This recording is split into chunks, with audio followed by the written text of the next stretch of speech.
नमस्कार, इन खबर में आपका स्वागत है। मैं विद्या शंकर तिवारी हूँ। कश्मीर से धारा 370 हटने के बाद वहाँ पे पहला त्यौहार मन रहा है बकरीद। जम्मू से लेकर के घाटी तक अभी तक जो खबर है उसके मुताबिक सब कुछ सामान्य है और सरकार ने इस तरह से इंतजामात किए हैं कि कोई अप्रिय घटना ना हो। हालांकि उसको भी लेकर के तरह तरह की खबरें हैं, उस पर बाद में बात करेंगे। सबसे पहले ये देखते हैं कि इस पूरे डिसीजन के बाद कांग्रेस किस तरह से ऊहापोह और दुविधा में है। उसका साफ साफ वो दुविधा संसद में भी दिखाई दी थी और उसके बाद जो नेताओं ने बयानबाजी की, एक तरह से बूढ़ी ब्रिगेड और यंग टर्क आमने सामने आ गए थे। आपको याद होगा ज्योतिरादित्य सिंधिया, जितेंद्र प्रसाद, RPN सिंह वगैरह वगैरह जो है इसके पक्ष में थे कि सरकार ने अच्छा डिसीजन किया है। लेकिन जो दूसरी तरफ है गुलाम नबी आज़ाद, P चिदम्बरम और मणिशंकर अय्यर, ये जो नेता हैं उनका मानना है कि यदि अलग अलग इन्होंने बयान दिया। P चिदम्बरम ने पहली बार इस इशू पे खुल के बोला है और वो ये बोला है कि यदि हिंदू बहुसंख्यक होते जम्मू कश्मीर तो शायद मोदी सरकार ऐसा नहीं करती। और ये मणिशंकर अय्यर जो हैं, आपको याद होगा जब 2014 के चुनाव से पहले उन्होंने चाय वाला कह करके मोदी को संबोधित किया था। उसके बाद कई विवादास्पद बयान दिए थे जिसको लेकर के उनके खिलाफ कार्रवाई भी हुई थी।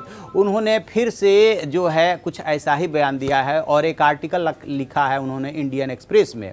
उसमें वो कहते हैं कि मोदी और जो अमित शाह की जोड़ी है वो जो है जम्मू कश्मीर को फिलिस्तीन बना के छोड़ेगी। इसमें बेंजामिन नेतन्याहू, हिटलर वगैरह वगैरह का उन्होंने एग्जाम्पल भी दिया है।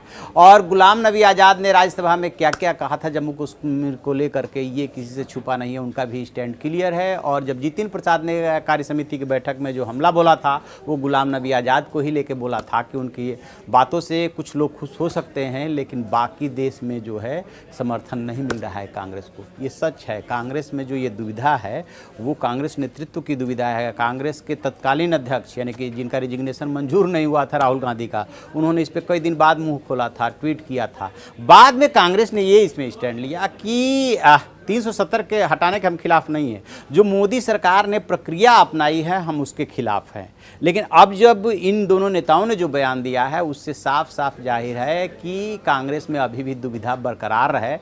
और ये ऐसे मौके पे दुविधा बरकरार है जबकि 3 राज्यों यानी कि महाराष्ट्र, हरियाणा और झारखंड तीनों में चुनाव होने जा रहा है। उसके बाद दिल्ली में भी चुनाव है। तो ये जो नेताओं का बयान आया है वो इसकी दुविधा को साफ साफ बता रहा है। और दूसरी तरफ ये है कि इसको कांग्रेस को कितना डैमेज हो रहा है। कांग्रेस को जब तक इस पर कोई अपना स्टैंड क्लियर नहीं करती है, अब जबकि एक बार से फिर से सोनिया गांधी अंतरिम अध्यक्ष बन गई हैं तो उससे बहुत ज़्यादा इसका नुकसान उठाना पड़ सकता है। दूसरी बात क्या है जिसको कि समझना होगा और कांग्रेस को भी समझना होगा कि हर बार कांग्रेस के इन जैसे नेताओं के बयानों का जो इस्तेमाल जो है पाकिस्तान अपने हिसाब से करता रहा है। अब अंदाज़ा लगाइए कि मणिशंकर अय्यर एक बार पाकिस्तान गए थे तो उन्होंने कहा था कि द्विराष्ट्र का जो सिद्धांत है वो सबसे पहले जो सावरकर है उन्होंने 1923 में दिया था। और जबकि एक बात ये आती है कि 1940 के लाहौर अधिवेशन में ये तो जिन्ना ने दिया था, तो उन्होंने वहाँ जा कर के सावरकर को घेर करके और देश में फंस गए थे। इसको लेकर के कांग्रेस पे काफ़ी लानत मलानत हुई थी।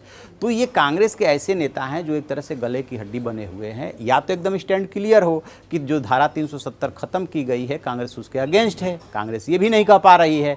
और दूसरी तरफ ये नेता हैं कि मान नहीं रहे हैं। कहा तो यहाँ तक जा रहा है कि जो सोनिया गांधी को अंतरिम अध्यक्ष बनाया गया है उसमें भी ये दुविधा साफ साफ दिख रही थी। उसको देखा जाएगा बाद में। बहरहाल इन नेताओं ने जो बयानबाजी की है और जो आर्टिकल लिखा है उसके बाद से एक बार फिर से विवाद छिड़ गया है कि आखिरकार कांग्रेस के इसमें अधिकृत राय क्या है। सोनिया गांधी बताएंगी क्योंकि अब राहुल गांधी तो अध्यक्ष रहे नहीं। देखते हैं और आगे ये विवाद कहां तक जाता है और उससे कांग्रेस को क्या खामियाजा भुगतना पड़ता है। जो भी अपडेट होगा हम आपको बताएंगे। आप देखते रहिए हमारा डिजिटल चैनल इन खबर। Thank you. इन खबर चैनल को सब्सक्राइब करें और बेल आइकन दबाना ना भूलें।